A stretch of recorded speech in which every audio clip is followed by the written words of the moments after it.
ಕಳೆದ 48 ಗಂಟೆಗಳಲ್ಲಿ ಭಾರತದ ರಕ್ಷಣಾ ಕ್ಷೇತ್ರದಲ್ಲಿ ಏನೋ ಒಂದು ನಡೆದಿದೆ. ಯಾಕಂದರೆ ಅದರಿಂದ ಈ ಚೀನಾದಿಂದ ಹಿಡಿದು ಪಾಕಿಸ್ತಾನದ ಸೇನಾ ವಲಯಗಳಲ್ಲಿ ತೀವ್ರ ಆತಂಕ ಉಂಟಾಗಿದೆ. ಗೆಳೆಯರೆ, ಸುಮಾರು 35 ವರ್ಷಗಳಿಂದ DRDO ಸಾಧಿಸುವುದಕ್ಕಾಗಿ ಹೆಣಗಾಡುತ್ತಿದ್ದ ತಂತ್ರಜ್ಞಾನವನ್ನು ಹೈದರಾಬಾದ್ನ ಒಂದು ಖಾಸಗಿ ಕಂಪನಿ ಇಷ್ಟೊಂದು ವೇಗವಾಗಿ ಹೇಗೆ ಸಾಕಾರಗೊಳಿಸಿತು? ಈ ಪಾಶ್ಚಿಮಾತ್ಯ ದೇಶಗಳು ಜಗತ್ತಿನ ಅತ್ಯಂತ ರಹಸ್ಯಮಯ ಜ್ಞಾನವೆಂದು ಕಾಯ್ದುಕೊಂಡಿದ್ದ ಜೆಟ್ ಎಂಜಿನ್ ಮೆಟಲರ್ಜಿ ಮತ್ತು ಕೋರ್ ಟೆಕ್ನಾಲಜಿ ಕೋಡ್ ಅನ್ನು ಭಾರತ ದಿಢೀರ್ನೆ ಹೇಗೆ ಭೇದಿಸಿತು? ಇದಷ್ಟೇ ಅಲ್ಲ, ಫ್ರಾನ್ಸ್ ತನ್ನ ಅತ್ಯಂತ advanced aircraft engine hard section ತಂತ್ರಜ್ಞಾನದ ಕೀಲಿ ಕೈಯನ್ನ ರಾತೋರಾತ್ರಿ ಭಾರತಕ್ಕೆ ಯಾಕೆ ಹಸ್ತಾಂತರಿಸಿತು?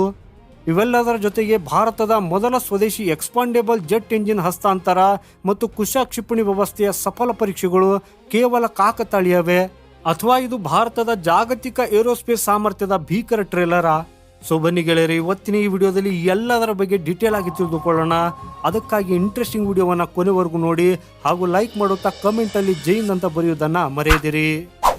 ಗೆಳೆಯರೆ, ಈ ಎಲ್ಲ ಪ್ರಶ್ನೆಗಳಿಗೆ ಉತ್ತರ ಯಾವುದೇ ಸಾಮಾನ್ಯ ಸುದ್ದಿವಾಹಿನಿಯಲ್ಲಿ ಸಿಗೋದಿಲ್ಲ. ಯಾಕಂದರೆ ನಿಜವಾದ ಆಟ ನಡೀತಾ ಇರುವುದು ಕ್ಯಾಮ್ರಾಗಳ ಕಣ್ಣಿಗೆ ಕಾಣಿಸದ ಜಾಗತಿಕ ಜಿಯೋ ಪಾಲಿಟಿಕ್ಸ್ನ ತೆರೆಮರೆಯಲ್ಲಿ. ಗೆಳೆಯರೆ, ಇಷ್ಟು ದಿನ ಜಾಗತಿಕ ರಕ್ಷಣಾ ಮಾರುಕಟ್ಟೆಯಲ್ಲಿ ಭಾರತವನ್ನು ಬರೀ ಅಸ್ತ್ರಗಳನ್ನು ಖರೀದಿಸುವ ದೊಡ್ಡ ಗ್ರಾಹಕ ಅಂತ ನೋಡ್ಲಾಗ್ತಾ ಇತ್ತು. ಆದರೆ ಇವತ್ತು ಪರಿಸ್ಥಿತಿ ಸಂಪೂರ್ಣ ಬದಲಾಗಿದೆ. ಭಾರತ ಈಗ ಬರೀ ಖರೀದಿದಾರನಾಗಿ ಉಳಿದಿಲ್ಲ, ಜಾಗತಿಕ ಏವಿಯೇಷನ್ ಮತ್ತು ಡಿಫೆನ್ಸ್ ಸಪ್ಲೈ ಚೈನ್ನ ಹೊಸ ಬಾಸ್ ಆಗಿ ಹೊರಹೊಮ್ತಾ ಇದೆ. ಹಾಗೂ ಈ ಪರಿವರ್ತನೆ ಸುಮ್ಮನೆ ಗಾಳಿಯಲ್ಲಿ ಬಂದಿದ್ದಲ್ಲ, ಇದರ ಹಿಂದೆ ಅತ್ಯಂತ ಆಳವಾದ ನಿಶಬ್ದ ಮತ್ತು ಚಾಣಾಕ್ಷ ಕಾರ್ಯತಂತ್ರ ಕೆಲಸ ಮಾಡ್ತಾ ಇದೆ. HAL ಮತ್ತು ಸಾಫ್ರಾನ್ ಸಂಸ್ಥೆಗಳ ನಡುವಿನ ಮೆಗಾ ಡೀಲ್, ಹೈದರಾಬಾದ್ನ ಆಜಾದ್ ಇಂಜಿನಿಯರಿಂಗ್ ತಯಾರಿಸಿದ 350 kg ಥ್ರಸ್ಟ್ನ ಜೆಟ್ ಎಂಜಿನ್ ಮತ್ತು ಕುಶಾ ಏರ್ ಡಿಫೆನ್ಸ್ ಸಿಸ್ಟಮ್ನ ಯಶಸ್ವಿ ಪರೀಕ್ಷೆ, ಈ ಮೂರನ್ನ ಒಟ್ಟಿಗೆ ಸೇರಿಸಿ ನೋಡಿದಾಗ ಎಂತಾದೇ ಶತ್ರು ದೇಶದ ನಿದ್ರೆಗೆಡಿಸುವಂತಹ ಚಿತ್ರಣ ಸ್ಪಷ್ಟವಾಗಿ ಕಾಣಿಸ್ತದೆ. ಹಾಗೂ ನಾವು ಈ ಸಂಪೂರ್ಣ ಒಳ ಸಂಚಾರವನ್ನ ಅರ್ಥ ಮಾಡಿಕೊಳ್ಳಬೇಕಂದ್ರೆ ಮೊದಲು ಜೆಟ್ ಎಂಜಿನ್ಗಳ ಜಗತ್ತಿಗೆ ಕಾಲಿಡಬೇಕು. ಗೆಳೆಯರೆ, ಏವಿಯೇಷನ್ ಇಂಡಸ್ಟ್ರಿಯಲ್ಲಿ ಇದನ್ನ ಬ್ಲ್ಯಾಕ್ ಮ್ಯಾಜಿಕ್ ಅಥವಾ ಕಪ್ಪು ವಿದ್ಯೆ ಅಂತಾನೆ ಕರೆಯಲಾಗ್ತದೆ. ಜೆಟ್ ಇಂಜಿನ್ ನಿರ್ಮಾಣ ಅನ್ನೋದು ಜಗತ್ತಿನ ಅತ್ಯಂತ ಸಂಕೀರ್ಣ ಇಂಜಿನಿಯರಿಂಗ್ನ ಸವಾಲು. ಯಾಕಂದ್ರೆ ಒಂದು ಜೆಟ್ ಇಂಜಿನ್ನ ಒಳಗಿನ ತಾಪಮಾನ ಸುಮಾರು 1500ರಿಂದ 2000 ಡಿಗ್ರಿ ಸೆಲ್ಸಿಯಸ್ ವರೆಗೆ ತಲುಪ್ತದೆ. ಹಾಗೂ ಈ ತಾಪಮಾನದಲ್ಲಿ ಕಬ್ಬಿಣ ಮತ್ತು ಸ್ಟೀಲ್ ನೀರಂತೆ ಕರಗಿ ಹೋಗ್ತವೆ. ಸೊ ಇಂತಹ ಅತಿಯಾದ ಶಾಖದಲ್ಲಿ ಎಂಜಿನ್ನ ಟರ್ಬೈನ್ ಬ್ಲೇಡ್ಗಳು ಕರಗದಂತೆ ತಡೆಯೋದು ಹೇಗೆ ಎಂಬುದೇ ಅತಿ ದೊಡ್ಡ ರಹಸ್ಯ. ಹಾಗೂ ಇದನ್ನ ಲೋಹ ವಿಜ್ಞಾನ ಅಥವಾ ಮೆಟಲರ್ಜಿ ಅಂತ ಹೇಳಲಾಗ್ತದೆ. ಉದಾಹರಣೆಗೆ ಭಾರತದ ಕಾವೇರಿ ಇಂಜಿನ್ ಪ್ರಾಜೆಕ್ಟ್ ದಶಕಗಳ ಕಾಲ ನೆನೆಗುದಿಗೆ ಬಿದ್ದಿದ್ದಕ್ಕೆ ಈ ಮೆಟಲರ್ಜಿ ಮತ್ತು ಸಿಂಗಲ್ ಕ್ರಿಸ್ಟಲ್ ಬ್ಲೇಡ್ ತಂತ್ರಜ್ಞಾನದ ಕೊರತೆಯೇ ಮುಖ್ಯ ಕಾರಣವಾಗಿತ್ತು. ಅಮೆರಿಕ, ಬ್ರಿಟನ್ ಮತ್ತು ಫ್ರಾನ್ಸ್ಗಳಂತಹ ಪಾಶ್ಚಿಮಾತ್ಯ ರಾಷ್ಟ್ರಗಳು ತಮ್ಮ ಎಂಜಿನ್ಗಳ ಕೋರ್ ಕಾಂಪೊನೆಂಟ್ ತಂತ್ರಜ್ಞಾನವನ್ನು ಯಾವುದೇ ಏಷ್ಯನ್ ದೇಶದೊಂದಿಗೆ ಹಂಚಿಕೊಳ್ಳುವುದಕ್ಕಾಗಿ ಯಾವತ್ತಿಗೂ ಒಪ್ಪುತ್ತಿರಲಿಲ್ಲ. ಆದರೆ ಇಂಗ್ಲೆಂಡ್ನ ಫರ್ನೋಬೊರೋ ಇಂಟರ್ನ್ಯಾಷನಲ್ ಏರ್ ಶೋನಲ್ಲಿ ನಡೆದ ಒಂದು ಘಟನೆ ಜಾಗತಿಕ ಸಪ್ಲೈ ಚೈನ್ನ ಎಲ್ಲ ನಿಯಮಗಳನ್ನು ತಲೆ ಕೆಳಗು ಮಾಡಿದೆ. ಭಾರತದ HAL ಅಂದರೆ ಹಿಂದೂಸ್ತಾನ್ ಏರೋನಾಟಿಕ್ಸ್ ಲಿಮಿಟೆಡ್ ಮತ್ತು ಫ್ರಾನ್ಸ್ನ ಪ್ರಸಿದ್ಧ ಸಫ್ರಾನ್ ಕಂಪನಿ ನಡುವೆ ಒಂದು ಐತಿಹಾಸಿಕ ಒಪ್ಪಂದಕ್ಕೆ ಸಹಿ ಬಿದ್ದಿದೆ. ಗೆಳೆಯರೆ, ಇದು ಯಾವುದೇ ಒಂದು ಸಾಮಾನ್ಯ ಒಪ್ಪಂದವಲ್ಲ. CFM ಲೀಪ್ ಎಂಜಿನ್ ಪ್ರೋಗ್ರಾಮ್ಗಾಗಿ super alloy turbine ring forgings ತಯಾರಿಸುವ ಜವಾಬ್ದಾರಿಯನ್ನ HALಗೆ ನೀಡಲಾಗಿದೆ. ನಿಮಗೆ ಸರಳವಾಗಿ ಹೇಳುವುದಾದರೆ, ಈ ಟರ್ಬೈನ್ ರಿಂಗ್ ಅನ್ನೋದು ಎಂಜಿನ್ ಹೃದಯ ಭಾಗ ಅಂದರೆ ಹಾರ್ಡ್ ಸೆಕ್ಷನ್. ಇಲ್ಲಿಯೇ ಇಂಧನ ಉರಿದು ಅತಿ ಹೆಚ್ಚಿನ ಒತ್ತಡ ಮತ್ತು ಶಾಖ ಉತ್ಪತ್ತಿ ಆಗ್ತದೆ. ಹಾಗೂ ಈ CFM ಲೀಪ್ ಎಂಜಿನ್ ಸಾಮಾನ್ಯದಲ್ಲ, ಇದು ಪ್ರಪಂಚದಲ್ಲಿ ಅತ್ಯಂತ ಹೆಚ್ಚು ಮಾರಾಟವಾಗುವ ಕಮರ್ಷಿಯಲ್ ಜೆಟ್ ಎಂಜಿನ್. ಯಾಕಂದರೆ ಬೋಯಿಂಗ್ 73 ಮ್ಯಾಕ್ಸ್ ಮತ್ತು ಏರ್ಬಸ್ A320 ನಿಯೋಗಗಳಂತಹ ಪ್ರಸಿದ್ಧ ಪ್ರಯಾಣಿಕ ವಿಮಾನಗಳು ಹಾರಾಡುವುದು ಇದೇ ಎಂಜಿನ್ನ ಆಧಾರದ ಮೇಲೆ. ಹಾಗೂ ಈಗ HAL ತನ್ನ ಬೆಂಗಳೂರಿನ ಫೌಂಡ್ರಿ ಮತ್ತು ಫೋರ್ಜ್ ವಿಭಾಗದಲ್ಲಿ advanced near net shape ring forgings ಅನ್ನು ಉತ್ಪಾದಿಸಲಿದೆ. ಭಾರತದ ಪ್ರಿಸಿಷನ್ ಇಂಜಿನಿಯರಿಂಗ್ ಮತ್ತು ಮೆಟಲರ್ಜಿ ಸಾಮರ್ಥ್ಯಕ್ಕೆ ಪಾಶ್ಚಿಮಾತ್ಯ ಜಗತ್ತು ನೀಡಿದ ಅತಿ ದೊಡ್ಡ ಸರ್ಟಿಫಿಕೇಟ್ ಇದಾಗಿದೆ. ಹಾಗೇನೆ ಇಲ್ಲಿ ಮೂಡುವ ಒಂದು ಪ್ರಶ್ನೆ ಏನಂದ್ರೆ, ಫ್ರಾನ್ಸ್ ದಿಢೀರ್ನೆ ತನ್ನ ಎಂಜಿನ್ ಹೃದಯ ಭಾಗವನ್ನು ಭಾರತದ ಕೈಯಲ್ಲಿ ಯಾಕಿಟ್ಟಿತ್ತು? ಈ ಪಾಶ್ಚಿಮಾತ್ಯ ದೇಶಗಳಿಗೆ ಭಾರತದ ಮೇಲೆ ದಿಢೀರ್ನೆ ಪ್ರೀತಿ ಹುಟ್ಟಿತ್ತೆ? ಗೆಳೆಯರೆ, ಖಂಡಿತ ಇಲ್ಲ. ಅಂತಾರಾಷ್ಟ್ರೀಯ ರಾಜಕೀಯದಲ್ಲಿ ಪ್ರೀತಿಗೆ ಜಾಗನೇ ಇಲ್ಲ. ಯಾಕಂದ್ರೆ ಅಲ್ಲಿ ಕೇವಲ ಹಿತಾಸಕ್ತಿಗಳು ಮಾತ್ರ ಕೆಲಸ ಮಾಡ್ತಾವೆ. ಬೋಯಿಂಗ್, ಏರ್ಬಸ್, ಸಾಫ್ರಾನ್ ಮತ್ತು GE ಅಂತ ಪ್ರಮುಖ ಸಂಸ್ಥೆಗಳಿಗೆ ಈ ಒಂದು ವಿಷಯ ಅಂತೂ ಸ್ಪಷ್ಟವಾಗಿ ಅರ್ಥವಾಗಿದೆ. ಅದು ಏನಂದ್ರೆ, ಮುಂದಿನ ಜಾಗತಿಕ ಸಂಘರ್ಷ ನಡೆಯುವುದು ಇಂಡೋ ಪೆಸಿಫಿಕ್ ವಲಯದಲ್ಲಿ. ಹಾಗೇನೆ ಮುಂದೊಂದು ದಿನ ಚೀನಾ ತೈವಾನ್ ಮೇಲೆ ದಾಳಿ ಮಾಡಿದ್ರೆ ಅಥವಾ ದಕ್ಷಿಣ ಚೀನಾ ಸಮುದ್ರವನ್ನು ಬಂದ್ ಮಾಡಿದ್ರೆ ಪಾಶ್ಚಿಮಾತ್ಯ ಏವಿಯೇಷನ್ ವಲಯದ ಉತ್ಪಾದನೆ ರಾತ್ರೋರಾತ್ರಿ ಸ್ತಬ್ಧಗೊಳ್ಳುತ್ತದೆ. ಯಾಕಂದ್ರೆ ಅದರ ಪ್ರಮುಖ ಬಿಡಿ ಭಾಗಗಳು ಅದೇ ವಲಯದಿಂದ ಪೂರೈಕೆ ಆಗ್ತವೆ. ಸೊ ತಮ್ಮ ಸಪ್ಲೈ ಚೈನ್ ಅನ್ನು ಸುರಕ್ಷಿತವಾಗಿ ಇಡುವುದಕ್ಕಾಗಿ ಚೀನಾ+1 ತಂತ್ರಜ್ಞಾನದಡಿ ಪಾಶ್ಚಿಮಾತ್ಯ ಜಗತ್ತು ಭಾರತವನ್ನು ಜಾಗತಿಕ ಏವಿಯೇಷನ್ ಮತ್ತು ಡಿಫೆನ್ಸ್ ಹಬ್ ಆಗಿ ಪರಿವರ್ತಿಸುತ್ತಿದೆ.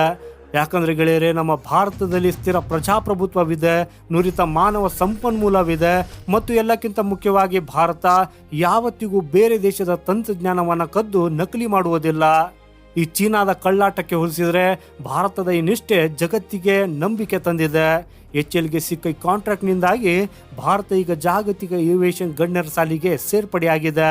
ಹಾಗೇನೆ ಈಗ ಈ ಕಥೆಯ ಮತ್ತೊಂದು ರೋಮಾಂಚಕಾರಿ ಭಾಗಕ್ಕೆ ಬರೋಣ ಗೆಳೆಯರೆ. DRDOದ ಗ್ಯಾಸ್ ಟರ್ಬೈನ್ ರಿಸರ್ಚ್ ಎಸ್ಟಾಬ್ಲಿಷ್ಮೆಂಟ್ ಅಂದ್ರೆ GTRE ಸ್ವದೇಶಿ ಎಂಜಿನ್ ಅಭಿವೃದ್ಧಿಗೆ ವರ್ಷಗಳಿಂದ ಕೆಲಸ ಮಾಡ್ತಾ ಇತ್ತು. ಆದ್ರೆ ಈ ಬಾರಿ ಅವರು ಅತ್ಯಂತ ಚಾಣಾಕ್ಷ ನಡೆಯನ್ನ ಇಟ್ಟಿದ್ದಾರೆ. ಯಾಕಂದ್ರೆ GTRE ಡಿಸೈನ್ ಅನ್ನ ಸಿದ್ಧಪಡಿಸಿತ್ತು ಮತ್ತು ಸಂಪೂರ್ಣ ಉತ್ಪಾದನಾ ಜವಾಬ್ದಾರಿಯನ್ನ ಹೈದರಾಬಾದ್ನ ಖಾಸಗಿ ಸಂಸ್ಥೆಯಾದ ಆಜಾದ್ ಇಂಜಿನಿಯರಿಂಗ್ಗೆ ವಹಿಸಿಕೊಟ್ಟಿತ್ತು. ಹಾಗೂ ಅಲ್ಲಿ ಬಂದಿರುವಂತಹ ಫಲಿತಾಂಶ ಎಲ್ಲರನ್ನ ಹುಬ್ಬೇರಿಸುವಂತೆ ಮಾಡಿದೆ. ಜುಲೈ 22ರಂದು ಆಜಾದ್ ಇಂಜಿನಿಯರಿಂಗ್ನ CEO ರಾಕೇಶ್ ಚೋಪ್ದಾರ್ ಅವರು 3500 ನ್ಯೂಟನ್ ಅಂದ್ರೆ 350 kg ಥ್ರಸ್ಟ್ ಸಾಮರ್ಥ್ಯದ ಮೊದಲ ಸ್ವದೇಶಿ ಎಕ್ಸ್ಪಾಂಡೇಬಲ್ ಟರ್ಬೋಜೆಟ್ ಎಂಜಿನ್ ಅನ್ನ DRDO ಅಧಿಕಾರಿಗಳಿಗೆ ಹಸ್ತಾಂತರಿಸಿದ್ರು. ಗೆಳೆಯರೆ, ರಕ್ಷಣಾ ವಲಯದಲ್ಲಿ ಖಾಸಗಿ ಕಂಪನಿಯೊಂದು ಇಷ್ಟೊಂದು ವೇಗವಾಗಿ ಪವಾಡ ಮಾಡುವುದು ಸುಲಭದ ಮಾತಲ್ಲ. ದೊಡ್ಡ ದೊಡ್ಡ ಸರ್ಕಾರಿ ಪ್ರಯೋಗಾಲಯಗಳು ದಶಕಗಳಲ್ಲಿ ಮಾಡಲಾಗದನ್ನ ಆಜಾದ್ ಇಂಜಿನಿಯರಿಂಗ್ ಸಾಧಿಸಿ ತೋರಿಸಿದೆ. 3D ಮೆಟಲ್ ಪ್ರಿಂಟಿಂಗ್, ಅತ್ಯಾಧುನಿಕ ಕೂಲಿಂಗ್ ಚಾನ್ಸಲ್ ಮತ್ತು ಜೀರೋ ಏರರ್ ಮಷೀನಿಂಗ್ ತಂತ್ರಜ್ಞಾನವನ್ನು ಬಳಸಿ ತಯಾರಿಸಿದ ಈ ಎಂಜಿನ್ ಭಾರತದ ಪ್ರೈವೇಟ್ ಸೆಕ್ಟರ್, ಜಾಗತಿಕ ರಕ್ಷಣಾ ಸಂಸ್ಥೆಗಳಿಗೆ ಸವಾಲೆಸೆಯುವುದಕ್ಕಾಗಿ ಸಿದ್ಧವಾಗಿದೆ ಅನ್ನೋದನ್ನ ಸಾಬೀತುಪಡಿಸಿದೆ. ಹಾಗೇನೆ 350 kg ಥ್ರಸ್ಟ್ ಎಂಜಿನ್ನ ನಿಜವಾದ ಕಿಲ್ಲರ್ ಸೀಕ್ರೆಟ್ ಏನು ಅನ್ನೋದು ನಿಮ್ಗೆ ಗೊತ್ತಾ ಗೆಳೆಯರೆ? ಚೀನಾ ಮತ್ತು ಪಾಕಿಸ್ತಾನಕ್ಕೆ ಬೆವರುವಂತೆ ಮಾಡಿರುವುದು ಇದರ ಹೆಸರಿನಲ್ಲಿರುವ ಒಂದು ಪದ, ಹಾಗೂ ಅದುವೇ ಎಕ್ಸ್ಪಾಂಡೇಬಲ್. ಮಿಲಿಟರಿ ಭಾಷೆಯಲ್ಲಿ ಎಕ್ಸ್ಪಾಂಡೇಬಲ್ ಅಂದ್ರೆ ಒಮ್ಮೆ ಮಾತ್ರ ಬಳಸಬಹುದಾದ ಅಸ್ತ್ರ, ಅಂದ್ರೆ ಒನ್ ವೇ ಮಿಷನ್. ಒಮ್ಮೆ ಉಡಾಯಿಸಿದ್ರೆ ಅದು ಹಿಂತಿರುಗಿ ಬರುವುದಿಲ್ಲ. ಹಾಗೂ ನಾವಿಲ್ಲಿ ಮಾತನಾಡ್ತಾ ಇರುವುದು ದೀರ್ಘ ಶ್ರೇಣಿಯ ಕ್ರೂ ಕ್ಷಿಪಣಿಗಳು ಮತ್ತು ಕಾಮಿಕಾಜಿ ಡ್ರೋನ್ ಸ್ವಾಮ್ಗಳ ಬಗ್ಗೆ. ನಿರ್ಭಯ ಮತ್ತು ITCM ನಂತ ಕ್ರೂ ಕ್ಷಿಪಣಿಗಳು ಶತ್ರುಗಳ ರಡಾರ್ ಕಣ್ಣು ತಪ್ಪಿಸಿ ಸಾವಿರಾರು ಕಿಲೋಮೀಟರ್ ದೂರ ಸಾಗಿ ಗುರಿ ತಲುಪುವುದಕ್ಕಾಗಿ ಇಂತಹ ಟರ್ಬೋಜೆಟ್ ಅಥವಾ ಟರ್ಬೋಫ್ಯಾನ್ ಎಂಜಿನ್ಗಳ ಅಗತ್ಯವಿರ್ತದೆ. ಇಷ್ಟು ದಿನ ನಾವು ಈ ಎಂಜಿನ್ಗಳಿಗಾಗಿ ರಷ್ಯಾ ಮೇಲೆ ಅವಲಂಬಿತರಾಗಿದ್ದೆವು. ಆದರೆ ಈಗ ಚಿತ್ರಣ ಬದಲಾಗಿದೆ. ನಮ್ಮದೇ ಸ್ವದೇಶಿ ಎಂಜಿನ್ ಕೈಯಲ್ಲಿದ್ದಾಗ ನಾವು ಕೇವಲ 10ರಿಂದ 20 ಕ್ಷಿಪಣಿಗಳನ್ನು ಮಾಡುವುದಿಲ್ಲ, ಬದಲಿಗೆ ಸಾವಿರಾರು ಸಂಖ್ಯೆಯಲ್ಲಿ ಕ್ರೂ ಕ್ಷಿಪಣಿಗಳನ್ನು ಮತ್ತು ದಾಳಿ ನಡೆಸುವ ಕಾಮೆಕಾಜಿ ಡ್ರೋನ್ಗಳನ್ನು ಉತ್ಪಾದಿಸಬಹುದು. ಹಾಗೂ ಇದರಿಂದ ಒಮ್ಮೆ ಊಹಿಸಿಕೊಳ್ಳಿ ಗೆಳೆಯರೆ, ಯುದ್ಧದ ಸಂದರ್ಭದಲ್ಲಿ ಭಾರತ ತನ್ನ ಫೈಟರ್ ಜೆಟ್ಗಳು ಅಥವಾ ನೆಲದ ಲಾಂಚರ್ಗಳಿಂದ ಏಕಕಾಲಕ್ಕೆ 100 ಕಾಮೆಕಾಜಿ ಡ್ರೋನ್ಗಳು ಮತ್ತು ಕ್ಷಿಪಣಿಗಳ ಸಮೂಹವನ್ನು ದಾಳಿಗೆ ಬಿಟ್ಟರೆ ಏನಾಗಬಹುದು? ಈ ಚೀನಾದ S-400 ಏರ್ ಡಿಫೆನ್ಸ್ ಸಿಸ್ಟಮ್ ಎಷ್ಟು ಕ್ಷಿಪಣಿಗಳನ್ನು ತಡೆಯಬಲ್ಲದು? 10, 20 ಅಥವಾ 50 ತಡೆಯಬಹುದು. ಆದರೆ ಆಗಸದಲ್ಲಿ ಒಂದೇ ಬಾರಿಗೆ 500ಕ್ಕೂ ಹೆಚ್ಚು ಕ್ಷಿಪಣಿಗಳು ಧಾವಿಸಿ ಬಂದಾಗ ಜಗತ್ತಿನ ಎಂತಾದೇ ರಕ್ಷಣಾ ವ್ಯವಸ್ಥೆಯು ಕಂಗಾಲಾಗಿ ಕ್ರ್ಯಾಶ್ ಆಗ್ತದೆ. ಹಾಗೂ ಭಾರತ ಈ ಸ್ವದೇಶಿ ಎಂಜಿನ್ಗಳ ಮೂಲಕ ಶತ್ರುಗಳ ಗಡಿಯೊಳಗೆ ನುಗ್ಗಿ ಧ್ವಂಸ ಮಾಡಬಲ್ಲ ಬೃಹತ್ ಅಸ್ತ್ರಪಡೆಯನ್ನ ಸೈಲೆಂಟ್ ಆಗಿ ಸಿದ್ಧಪಡಿಸ್ತಾ ಇದೆ.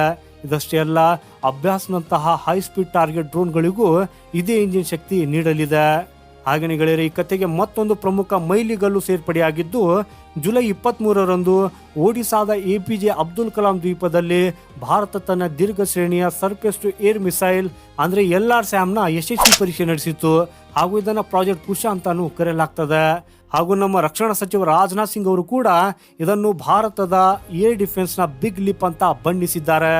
ಗೆಳೆಯರೆ, ವರದಿಗಳ ಪ್ರಕಾರ ಕುಶ ಕ್ಷಿಪಣಿ ವ್ಯವಸ್ಥೆಯು 350 ಕಿಲೋಮೀಟರ್ ವ್ಯಾಪ್ತಿಯನ್ನು ಹೊಂದಿದ್ದು, ಇದನ್ನು ಭಾರತದ ಸ್ವದೇಶಿ S-400 ಅಂತ ಕರೆಯಲಾಗ್ತಾ ಇದೆ. ಹಾಗೂ ಇದು ಶತ್ರುಗಳ ಫೈಟರ್ ಜೆಟ್, ಡ್ರೋನ್ ಮತ್ತು ಕ್ರೂ ಕ್ಷಿಪಣಿಗಳು ಭಾರತದ ಗಡಿ ಪ್ರವೇಶಿಸುವ ಮುನ್ನವೇ ಗಾಳಿಯಲ್ಲೇ ಭಸ್ಮ ಮಾಡ್ತದೆ.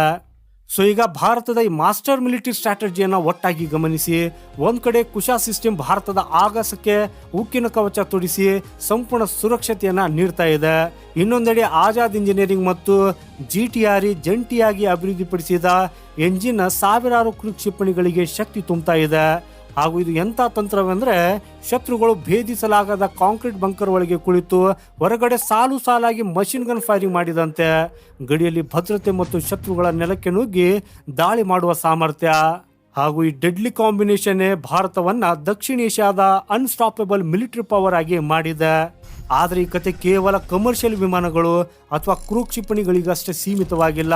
ಇದರ ಹಿಂದೆ ಭಾರತದ ಭವಿಷ್ಯದ ಫೈಟರ್ ಜೆಟ್ಗಳಿಗೆ ಸಂಬಂಧಿಸಿದ ಬಿಗ್ ಪ್ಲಾನ್ ಅಡಗಿದೆ.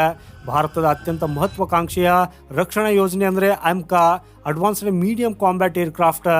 ಗೆಳೆಯರೆ, ಇದು ಭಾರತದ 5th generation stealth fighter jet. ಇದರ ಮಾರ್ಕ್ II ಆವೃತ್ತಿಗೆ 110 ಕಿಲೋನ್ಯೂಟನ್ ಥ್ರಸ್ಟ್ ಸಾಮರ್ಥ್ಯದ ಪ್ರಬಲ ಎಂಜಿನ್ ಅಗತ್ಯವಿದೆ. ವಿಶೇಷವೆಂದರೆ ಭಾರತದೊಂದಿಗೆ ಸೇರಿ ಈ 110 ಕಿಲೋನ್ಯೂಟನ್ ಎಂಜಿನ್ ಅಭಿವೃದ್ಧಿಪಡಿಸುವ ರೇಸ್ನಲ್ಲಿ ಫ್ರಾನ್ಸ್ನ ಸಫ್ರಾನ್ ಕಂಪನಿಯೇ ಮುಂಚೂಣಿಯಲ್ಲಿದೆ. ಹಾಗಾದರೆ HAL ಮತ್ತು ಸಾಫ್ರಾನ್ ನಡುವಿನ CFM ಲೀಪ್ ಎಂಜಿನ್ ಒಪ್ಪಂದ ಬರೀ ಕಮರ್ಷಿಯಲ್ ಡೀಲ್ ಮಾತ್ರವೇ? ಖಂಡಿತ ಅಲ್ಲ. ತಜ್ಞರ ಪ್ರಕಾರ ಈ ಸಿವಿಲಿಯನ್ ಡೀಲ್ ನಿಜವಾಗಿಯೂ ಭವಿಷ್ಯದ ಮಿಲಿಟರಿ ಎಂಜಿನ್ ಪ್ರಾಜೆಕ್ಟ್ಗೆ ಹಾಕಿದ ಅಡಿಪಾಯ. ಭಾರತೀಯ ಇಕೋಸಿಸ್ಟಮ್ ಹೈ ಎಂಡ್ ಟರ್ಬೈನ್ ರಿಂಗ್ಗಳು ಮತ್ತು ಸೂಪರ್ ಅಲಾಯ್ ಬ್ಲೇಡ್ಗಳನ್ನು ಬೃಹತ್ ಪ್ರಮಾಣದಲ್ಲಿ ಉತ್ಪಾದಿಸಬಲ್ಲದೆ ಅಂತ ಸಫ್ರಾನ್ ಪರೀಕ್ಷಿಸುತ್ತಿದೆ. ಹಾಗೂ ಈ ಸಿವಿಲಿಯನ್ ಸಪ್ಲೈ ಚೈನ್ ಭಾರತದಲ್ಲಿ ಗಟ್ಟಿ ಆಗ್ತಾ ಇದ್ದಂತೆ ಅದೇ ಮೂಲ ಸೌಕರ್ಯ, ಅದೇ ಮೆಟಲರ್ಜಿ ಪರಿಣಿತಿ ಮತ್ತು ನುರಿತ ಸಿಬ್ಬಂದಿಯನ್ನು ಬಳಸಿ AMCA ಫೈಟರ್ ಜೆಟ್ಗೆ ಬೇಕಾದ 110 ಕಿಲೋನ್ಯೂಟನ್ ಎಂಜಿನ್ ಅನ್ನು ಭಾರತದಲ್ಲಿ ಸಿದ್ಧಪಡಿಸಲಾಗ್ತದೆ. ಅಂದರೆ ಕಮರ್ಷಿಯಲ್ ಉತ್ಪಾದನೆಯ ನೆಪದಲ್ಲಿ ಭಾರತ ತನ್ನ ಭವಿಷ್ಯದ ಯುದ್ಧ ವಿಮಾನಗಳ ಎಂಜಿನ್ ತಯಾರಿಕೆಗೆ ಪ್ರಾಕ್ಟಿಕಲ್ ತರಬೇತಿ ಮತ್ತು ಸೆಟಪ್ ಪಡಿತಾ ಇದೆ. ಹಾಗೂ ಈ ಮಾಸ್ಟರ್ ಸ್ಟ್ರೋಕ್ ಗ್ರಹಿಸುವಷ್ಟರಲ್ಲಿ ಶತ್ರು ದೇಶಗಳಿಗೆ ಉತ್ತರವೇ ಇಲ್ಲದಂತಾಗ್ತದೆ. ಗೆಳೆಯರೆ, ಭಾರತದ ಏರೋಸ್ಪೇಸ್ ರಂಗ ಈಗ ಹೊಸ ಎತ್ತರಕ್ಕೆ ಜಿಗಿಯುತ್ತಿದೆ. ಸರ್ಕಾರಿ ಕೆಂಪು ಪಟ್ಟಿಯ ವಿಳಂಬದ ದಿನಗಳು ಈಗ ಗತಕಾಲ. HAL ಜಾಗತಿಕ ಸಪ್ಲೈ ಚೈನ್ನ ಭಾಗವಾಗ್ತಾ ಇರುವುದು ಮತ್ತು DRDOದ ಪ್ರಮುಖ ತಂತ್ರಜ್ಞಾನ ಖಾಸಗಿ ವಲಯದ ಮೂಲಕ ಮಾಸ್ ಪ್ರೊಡಕ್ಷನ್ ಆಗ್ತಾ ಇರುವುದು ಭಾರತದ ಹೊಸ ಶಕ್ತಿಯ ಸಂಕೇತವಾಗಿದೆ. ಸೊ ಗೆಳೆಯರಿ, ಮಹತ್ವದ ಬೆಳವಣಿಗೆಯ ಬಗ್ಗೆ ನಿಮ್ಮ ಅಭಿಪ್ರಾಯವೇನು? ಭಾರತದ ಈ ರಕ್ಷಣಾ ಕ್ರಾಂತಿಯ ಬಗ್ಗೆ ನಿಮ್ಗೇನು ಅನಿಸ್ತದೆ? ತಪ್ಪದೆ ಕಮೆಂಟ್ ಮಾಡಿ ತಿಳಿಸಿ. ವಿಡಿಯೋ ಇಷ್ಟವಾಗಿದ್ರೆ ಲೈಕ್ ಮಾಡಿ, ಶೇರ್ ಮಾಡಿ ಮತ್ತು ನಮ್ಮ ಚಾನೆಲ್ ಸಬ್ಸ್ಕ್ರೈಬ್ ಆಗೋದನ್ನು ಮರೆಯದಿರಿ. ಸಿಗೋಣ ಮುಂದಿನ ಮತ್ತೊಂದು ಇಂಟ್ರೆಸ್ಟಿಂಗ್ ಮಾಹಿತಿಯೊಂದಿಗೆ. ವಂದೇ ಮಾತರಂ. ಭಾರತ್ ಮಾತಾ ಕಿ ಜೈ.